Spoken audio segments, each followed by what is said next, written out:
Okay. So I'm assuming most of you understand the concept of an elevator pitch. Okay. You are your brand. You are your business. Have your elevator pitch. In 30 seconds or less, tell me who you are. Tell me what you do, and tell me what you're looking for. Now, don't get out there and say, hi, I'm Todd, I'm a networker, and hi, I'm Todd, I'm a networker, and hi, I'm Todd, I'm a networker. And that doesn't really do the trick. You want to interact with people. And that's not interacting, that's being an idiot. So have your elevator pitch, and you don't open with that. Say, hi, I'm Todd. Who are you? And then if the conversation goes that way, and people say, so tell me, what do you do? Let's see. Because that makes you look nervous, and when you're nervous, it doesn't always come across as smoothly and as professionally as you'd like to come across.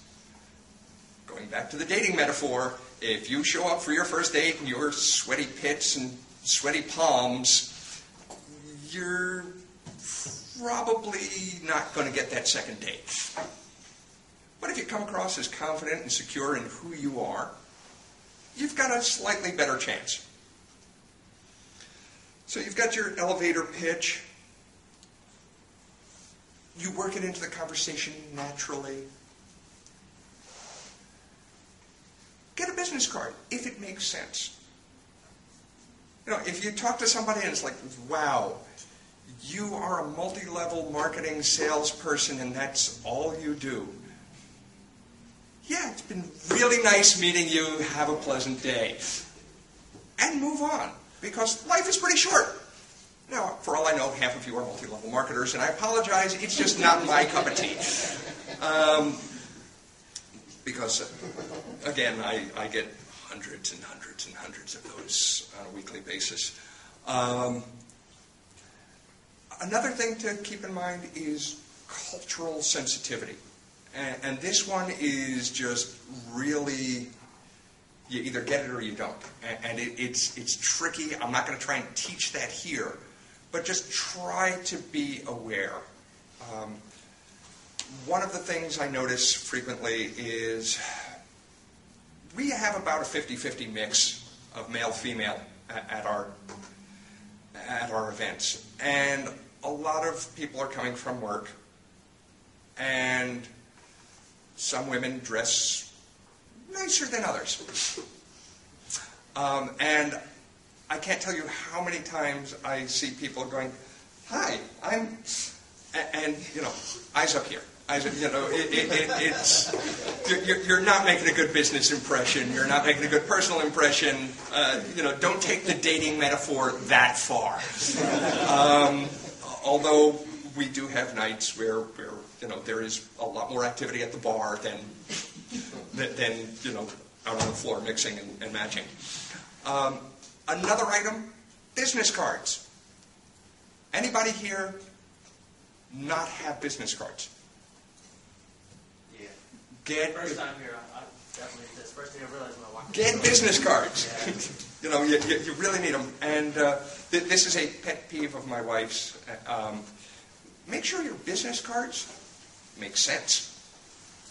We have, I mean, at home, boxes and boxes and boxes of okay, feet and feet and feet of piles on my desk of business cards. And some of them are really easy. It's like, okay, your name's on there, your company's on there, your title's on there, your contact info is on there. Makes sense. I can turn it over, I can jot a little note if I need to, and I know who you are at a glance. Some people, if you're a consultant or you're a self-employed person or you're in transition, somebody tells you, you have to have business cards. So they run out to Staples and they get business cards printed with their name and their email address. Okay, remind me who you are? You know, I mean, yeah, It's nice if you have a photo on there, but you don't have to. Just tell me something about you. Because I don't want to have to spend 20 minutes writing down notes on the back of the card. Especially when I may meet 50 people over the course of a couple of days and get business cards from all of them. It's like, okay, I know one of these 6 cards was looking for something.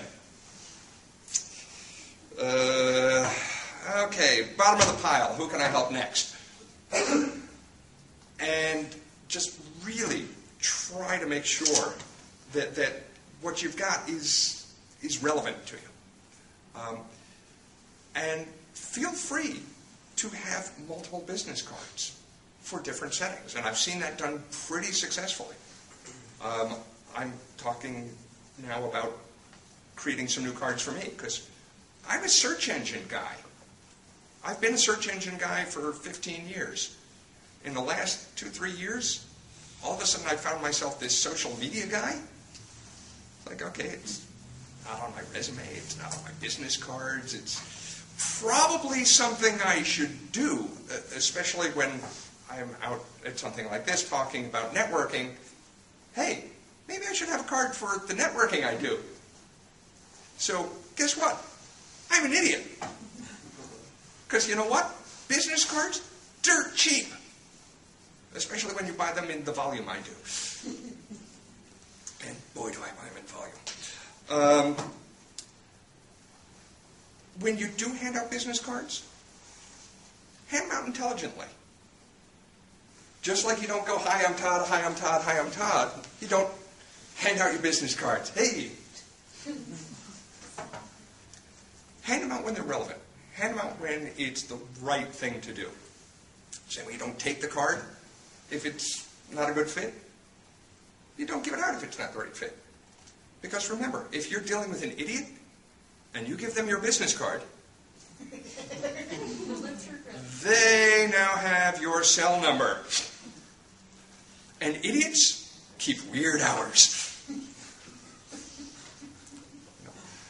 Oh, wait, I thought you were on Honolulu time when I called you at 2 in the morning. Basically, just don't be an idiot. I mean, it's really not that hard to be smart. To take that time to actually get to know people, to treat them like human beings, to not business card spam or handshake spam or, hey, really good to be here. Just treat people like you want to be treated, and it tends to work out pretty well. Now, I guess one last note is when somebody tells you a piece of information about themselves, be aware of it. Actually listen to them. And this may be the hardest thing for most people to do. If somebody tells you that this is what they do, ask them a question about it. And again, it doesn't seem to be natural to a lot of people. Because if you're an executive type, if you're an alpha type, like probably most of the people in this room, we're a bit egocentric. Anybody in this room not egocentric? No hands. Not a single hand goes up. So I think then we've all got a healthy dose of ego in this room. So asking questions of other people, not exactly a natural feeling for most of us. But ask the question. In Japan, when somebody hands you a business card, there's a whole protocol behind it. And it's a really complicated but beautiful protocol. You hand the business card with 2 hands. You take the business card with 2 hands. You look at it. You read the whole thing. You make a comment about it or ask a question about it. And it's this